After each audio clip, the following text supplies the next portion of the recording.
পৃথিবীতে যে কাজই করবেন আল্লাহর সন্তুষ্টির জন্য করবেন। আত্মীয়তার সম্পর্ক বজায় রাখবেন আল্লাহর সন্তুষ্টির জন্য, তাদের কাছে কিছু পাওয়ার আশায় না।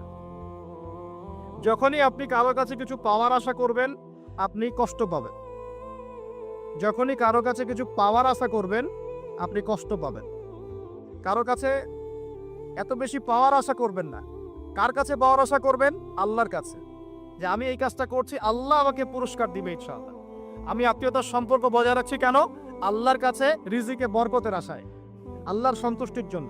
মনে রাখবেন প্রিয় ভাইয়েরা, আমল কবুল হওয়ার শর্ত মোটামুটি তিনটা। কয়টা?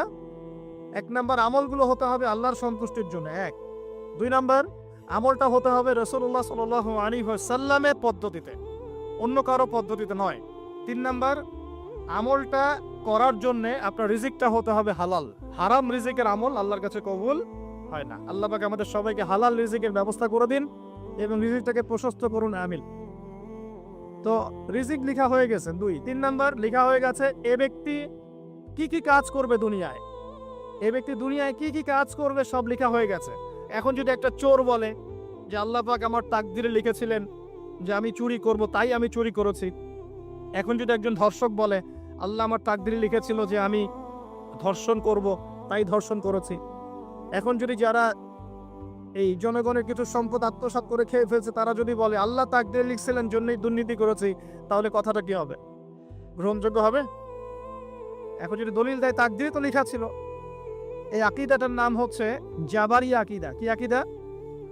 জাবারিয়া। এমন একজন ব্যক্তি উমর রাদিয়াল্লাহু আনহুর দরবারে এসেছিল। চোর চুরি করেছে, ধরা পড়েছে। উমর রাদিয়াল্লাহু আনহু বলেছেন হাত কেটে ফেলো। তখন সে বলছে যে আমার হাত তো কাটা যাবে না।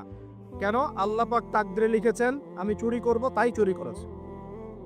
উমর রাদিয়াল্লাহু আনহুর সামনে এই কথাটা বলেছে। আর উমর রাদিয়াল্লাহু আনহু কি বিচক্ষণ মানুষ ছিলেন না বোকাশোকা ছিলেন? বলেন, তার মতো শাসক পাওয়া যাবে? তার মতো আরো একজন শাসক আসবে ইনশাআল্লাহ পৃথিবীতে। তার নাম কি?